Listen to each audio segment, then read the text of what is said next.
முக்கிய செய்திகள். புதுச்சேரி கம்பன் கழகத்தின் சார்பில் 58ஆம் ஆண்டு கம்பன் விழா இன்று துவங்கி 3 நாட்கள் கம்பன் கலையரங்கத்தில் நடைபெறுகின்றது. துவக்க விழாவில் துணைநிலை ஆளுநர் கைலாஸ்நாதன், முதலமைச்சர் ரங்கசாமி ஆகியோர் துவக்கி வைத்தனர். விழாவில் கம்பன் விழா மலரை வெளியிட்டு சிறந்த தமிழ் புலவர்களுக்கான நினைவு பரிசுகளையும் வழங்கினர்.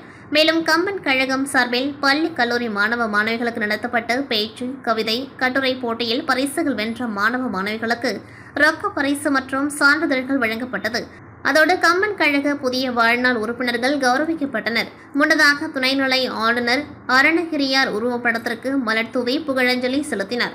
விழாவில் சபாநாயகர் செல்வம், அமைச்சர்கள் நமச்சிவாயம், லட்சுமி நாராயணன், சாய் சரவணகுமார், மாநிலங்களவை உறுப்பினர் செல்வ கணபதி, சட்டமன்ற உறுப்பினர் அனிபால் கென்னடி, ராமலிங்கம், உச்சநீதிமன்ற நீதிபதியும் தேசிய மனித உரிமை ஆணையத்தின் தலைவருமான ராமசுப்பிரமணியன், கம்பன் கழக செயலாளர் சிவக்கொழுந்து ஆகியோர் விழாவில் பங்கேற்றனர்.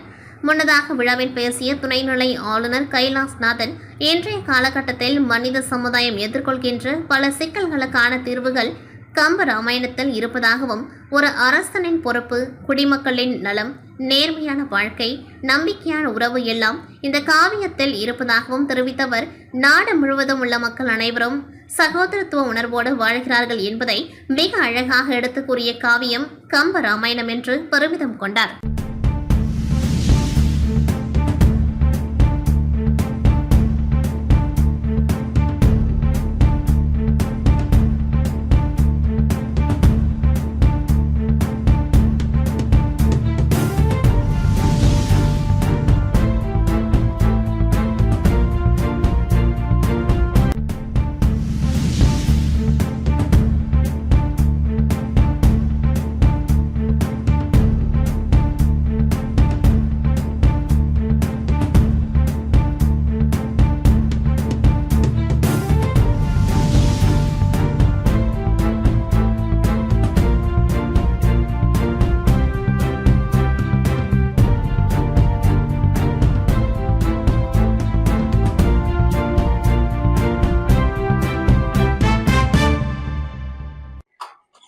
மகான் அரவிந்தரும் மகாகவி பாரதியாரும் பாரதிதாசனும் வாழ்ந்த மண் இந்த மண் என்று பெருமித உணர்வோடு என்னுடைய உரையை தொடர்கிறேன்.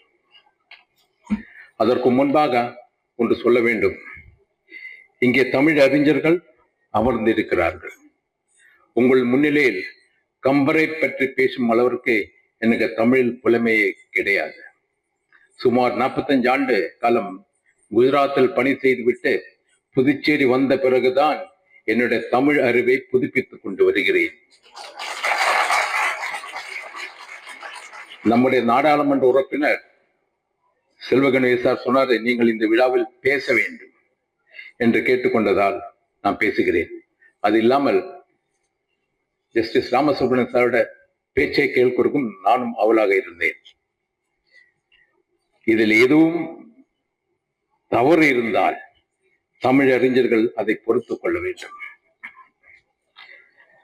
கார வரலாற்றில் எத்தனையோ காவியங்கள் தோன்றுகின்றன, எத்தனையோ புலவர்கள் தோன்றுகிறார்கள். ஆனால் எல்லா காவியங்களும் புலவர்களும் காலத்தை கடந்து புகழோடு நிலைப்பது இல்லை. ஆனால் அரங்கத்தில் இவ்வளவு பெரிய அறிஞர்கள், சான்றோர்கள், பெரியவர்கள், சகோதர சகோதரிகள், மாணவ செல்வங்கள் கலந்து கொண்டு வருகின்றார்கள் சொன்னால் அந்த விழா எப்படிப்பட்ட விழா? இந்த கம்பன் விழா, தெய்வ மகாகவி கம்பனுடைய விழா. இந்த விழா நான் சொன்னேன், நம்முடைய பேரவை கூட்டத்தோடு நான் பேசும்போது சொன்னேன், தெய்வ மகாகவி அப்படின்னு சொல்லும்போது இந்த கம்பன் விழா எப்படி இருக்கும், எவ்வாறு நடந்து வருகின்றது? இது தெய்வம் தொக்கி நிற்கின்றது. கம்பனிடம் உள்ள கவியின் மூலமாக நமக்கு ராமன் தெரிகின்றான். ராமன் தெரிவதால் இந்த விழா எப்பொழுதும் சிறப்பாக நடந்து கொண்டு இருக்கும் என்று நான் சொன்னேன். உண்மையும் கூட, இல்லைன்னு நடப்பதற்கு வாய்ப்பு இல்லை. நான் சொன்னப்ப நான் போட்டு ஒரு விழா, இதே மாதிரி தமிழ் வளர்க்கின்ற ஒரு விழா, பெரிய விழா, 50 விழாவை நாங்கள் எடுத்தோம். ஆனால் 58 ஆண்டுகள் சிறப்பாக நடத்த முடிந்ததா என்று எண்ணி பார்த்தால் இல்லை, பாதியிலே விட்டுட்டோம். போட்டோம், ஆனா ஓட முடிய நின்றுட்டோம். ஐம்பெருங்காப்பிய விழா.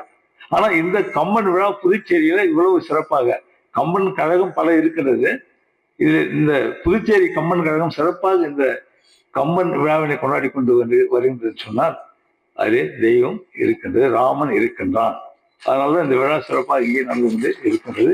இவ்வளவு நம்முடைய சான்றோர்கள் பெரியவர்கள் எல்லாம் இங்கே கூடியிருக்கிறார். அங்கு காலை வேளையில் நிறைந்து இருக்கின்றார்கள். இந்த தொடக்க விழா, இந்த தொடக்க விழாவில் இவ்வளவு பேர் இருக்காங்கன்னு சொன்னா அப்போ இந்த 3 நாள் விழா எப்படி இருக்குன்றதை நம்ம எண்ணி பார்க்கணும். இன்று நாங்கள் எல்லாம் வந்திருக்கோம், தொடங்கி வைக்கிறோம். ஆனா கவிஞர்கள் புலவருடைய அடுத்த ஒவ்வொரு நிகழ்ச்சியும் எவ்வாறு இருக்கும்? கவியரங்கம், தனி உரை, பட்டிமன்றம், வழக்காடு மன்றம், அந்த வழக்காடு மன்றம் மேல் முறையீடு, இப்படி எத்தனையோ நிகழ்ச்சிகள் இதிலே இந்த 3 நாட்கள் நடைபெறுகின்றதில் கம்மனை பற்றியும் கம்மனுடைய காவியத்தில் உள்ள ராமனை பற்றியும் இந்த விழாவில் எடுத்துரைப்பது என்பது இதை சுவைக்க வந்திருக்கின்றவங்க எல்லாம் என்று எண்ணி பார்க்கும் பொழுது இதையெல்லாம் ராமன். அப்படிப்பட்ட ஒரு விழா புதுச்சேரியில் சிறப்பாக ஆண்டுதோறும் நடந்து வருகின்றது. ஒரு சற்று குறைவு ஒவ்வொரு ஆண்டும் மெருகேறிக்கொண்டே வருகின்றது, தவிர குறைவு என்று இல்லை என்பதை நிச்சயமா நம்மால் சொல்லிக்கொள்ள முடியும். இந்த 58 ஆண்டு விழா, இந்த விழாவை சிறப்பாக நடத்தி கொண்டு வருகின்ற நம்முடைய கழகத்தை சார்ந்தவர்களுக்கு, பெரியவர்களுக்கு, தலைவர்களுக்கு, நம்ம செயலர்களுக்கெல்லாம் என்னுடைய மனமார்ந்த நன்றியை. மத்திய அரசின் ஜிப்மரில் புதுச்சேரி மக்கள் மட்டுமின்றி தமிழகத்தின் பல மாவட்ட மக்களும் சிகிச்சை பெறுவதற்கு வருகின்றனர். இந்நிலையில் ஜிப்மர் இயக்குநர் அலுவலகம் விடுத்துள்ள செய்தி குறிப்பில் மத்திய அரசு விடுமுறை தினமான வரும் 12ஆம் தேதி திங்கட்கிழமை புத்த பூர்ணிமா தினமாகும். ஆகவே அன்று ஜிப்மரின் வெளிப்புற நோயாளிகள் பிரிவு இயங்காது.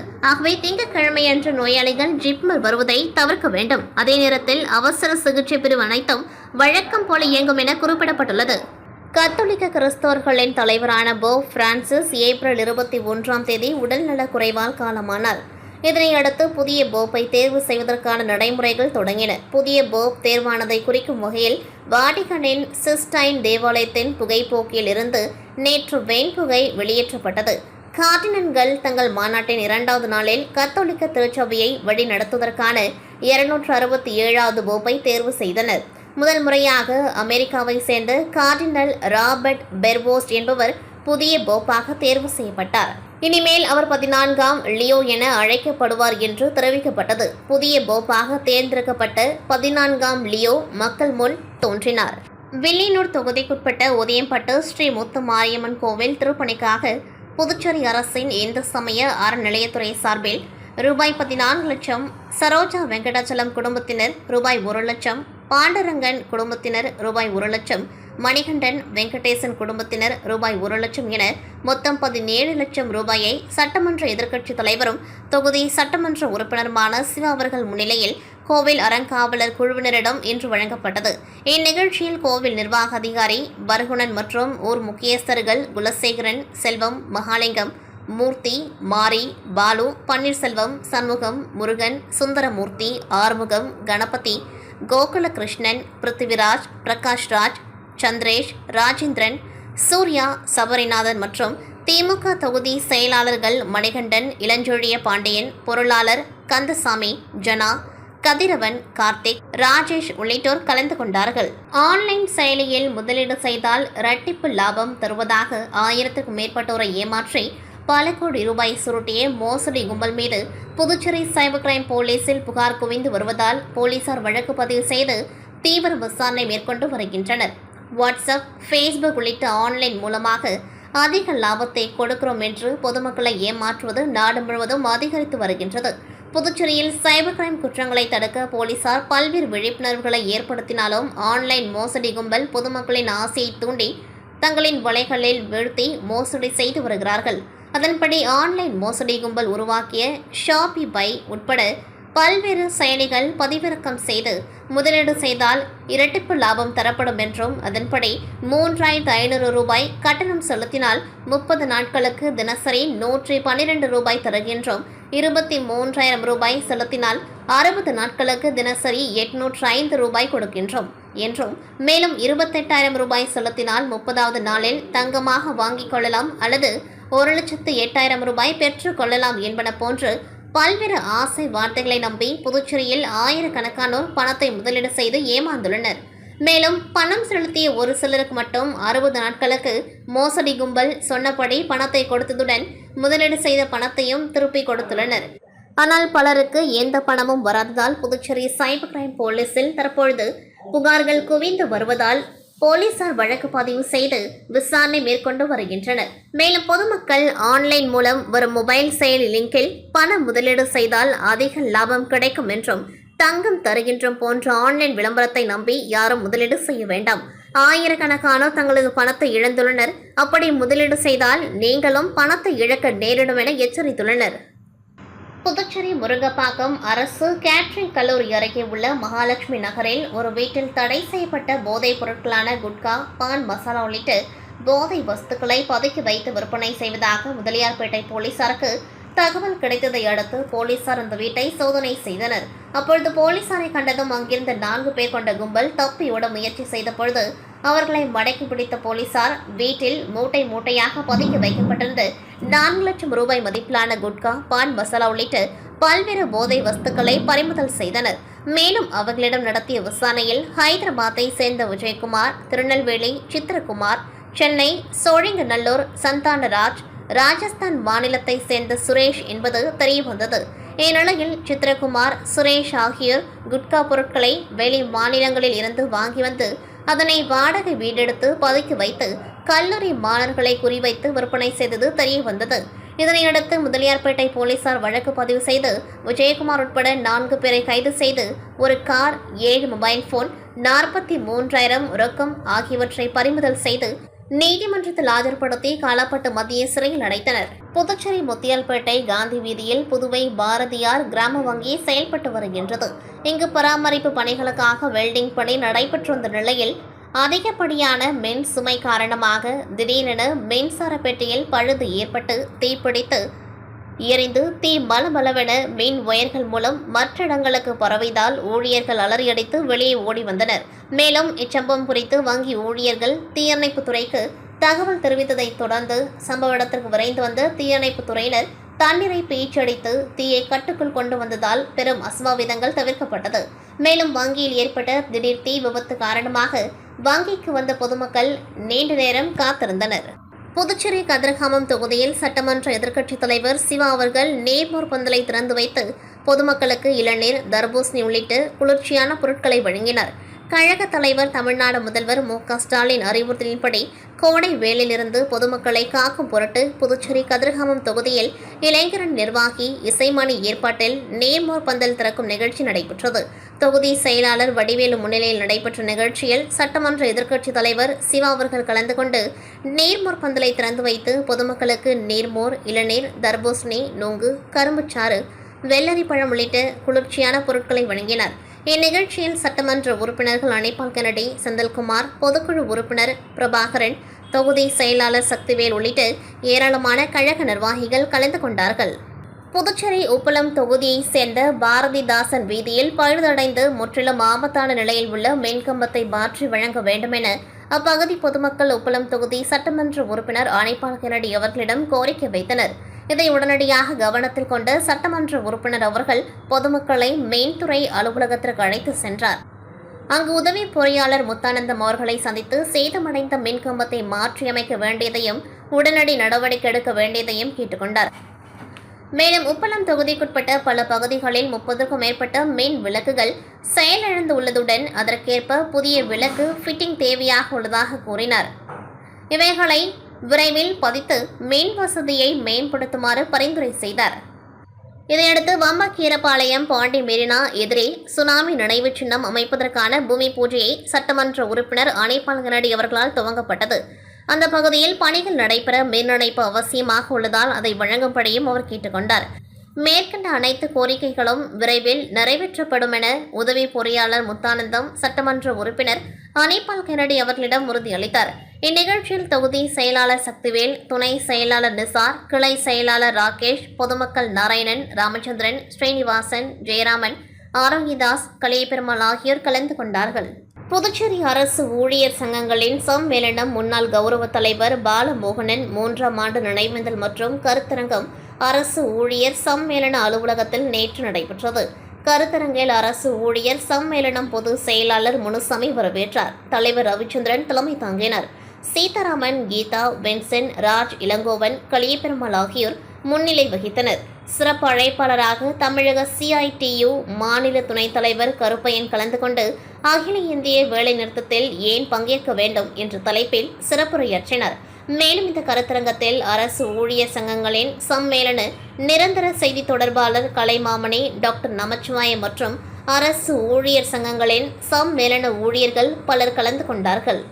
உருளையன்பேட்டை சட்டமன்ற தொகுதி பாரதிய ஜனதா கட்சி சார்பில் தொகுதி பொறுப்பாளர் மற்றும் மோடி மக்கள் சேவை இயக்க நிறுவனர் பிரபுதாஸ் அவர்கள் சொந்த செலவில் தொகுதி முழுவதும் 5 வார்டுகளிலும் அண்ணா சாலை, காமராஜர் சாலை 7 பகுதியாக பிரித்து நீர்மோர் பந்தல் அமைத்து ஏழை எளிய மக்களுக்கு கோடை காலத்தில் வெயில் தாக்கத்தை தணிக்க இளநீர், வெள்ளரிப்பழம், தர்பூசணி பழம், மோர் மற்றும் நீர் வழங்கினார். இதில் பாரதிய ஜனதா கட்சி பொறுப்பாளர் அசோக், கீதா, பொன்னியம்மாள், சுமதி, செல்லா என்கிற ஜெயபால், குளத்துமேடு அம்பிகா, சரவணன், சூர்யா, பன்னீர்செல்வம், ரமேஷ், ரவி மற்றும் பலர் கலந்து கொண்டு சிறப்பித்தனர். புதுச்சேரி மாநிலம் வில்லியனூர் மேற்கு மாட வீதியில் எழுந்தருளிருக்கும் அருள்மிகு ஸ்ரீ முத்தாளவாழை மாரியம்மன் ஆலய செடல் பிரம்மோற்சவத்தினை முன்னிட்டு வில்லியனூர் தேவி ஸ்ரீ ஏழை மாரியம்மன் ஆலய உற்சவதாரர்கள் சார்பில் 8ஆம் நாள் உற்சவ விழா நடைபெற்றது. இதில் அம்மனுக்கு அபிஷேக ஆராதனைகள் செய்து மகா தீப ஆராதனை காண்பிக்கப்பட்டது.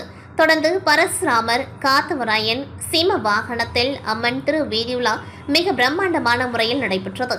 இதில் வான வேடிக்கை, பரதநாட்டிய கச்சேரி, இசை வாத்தியங்கள் பிரம்மாண்டமாக முழங்க சுவாமி திரு வீதியுலா வெகு சிறப்பான முறையில் நடைபெற்றது. இதில் திரளான பக்தர்கள் கலந்து கொண்டு சுவாமி தரிசனம் செய்தனர். இந்நிகழ்ச்சிக்கான ஏற்பாட்டினை வில்லியனூர் தேவி ஸ்ரீ ஏழை மாரியம்மன் ஆலய உற்சவதாரர்கள், ஊர் பொதுமக்கள் மற்றும் திருக்கோவில் நிர்வாக அதிகாரி சரவணன், அருள்மிகு ஸ்ரீ முத்தாளவாழை மாரியம்மன் ஆலய ஊழியர்கள், வில்லியனூர் ஊர் பொதுமக்கள் வெகு சிறப்பான முறையில் செய்திருந்தனர். அரியங்குப்பம் சுப்பராயப்பிள்ளை வீதியில் கோவில் கொண்டிருக்கும் ஸ்ரீ மணக்குள விநாயகர் என்கிற மணக்கோள விநாயகர் ஆலயத்தின் 41ஆம் ஆண்டு பிரம்மோற்சவ விழா இன்று துவங்கியது. இதில் மூலவர் விநாயகர் பெருமானுக்கு பால், தயிர், இளநீர், பழங்கள், சந்தனம், பன்னீர் உள்ளிட்ட திரவியங்களால் ஆன சிறப்பு அபிஷேகங்கள் நடைபெற்று சந்தன காப்பு அலங்காரம் செய்து மகா தீப ஆராதனைகள் காண்பிக்கப்பட்டது. இதில் ஏராளமான பக்தர்கள் கலந்து கொண்டு சுவாமி தரிசனம் செய்து வழிபட்டனர். அதனைத் தொடர்ந்து சிறப்பு அன்னதானம் நடைபெற்றது. இதில் காங்கிரஸ் மாநில செயற்குழு உறுப்பினர் விஜயலட்சுமி ஜெயமூர்த்தி, முன்னாள் வட்டார காங்கிரஸ் தலைவர் சிவராமகிருஷ்ணன், தொழிலதிபர் திருமுருகன், முன்னாள் அறங்காவலர் குழு தலைவர் கிருஷ்ணமூர்த்தி, கருணாநிதி, காந்தி மற்றும் ஊர் பெரியவர்கள், இளைஞர்கள் கலந்து கொண்டு சிறப்பித்தனர். இவ்விழாவிற்கான ஏற்பாடுகளை ஆலய நிர்வாக குழுவினர், விழா குழுவினர்கள் சிறப்பாக செய்திருந்தனர். இத்துடன் செய்திகள் நிறைவடைகின்றது. நன்றி, வணக்கம்.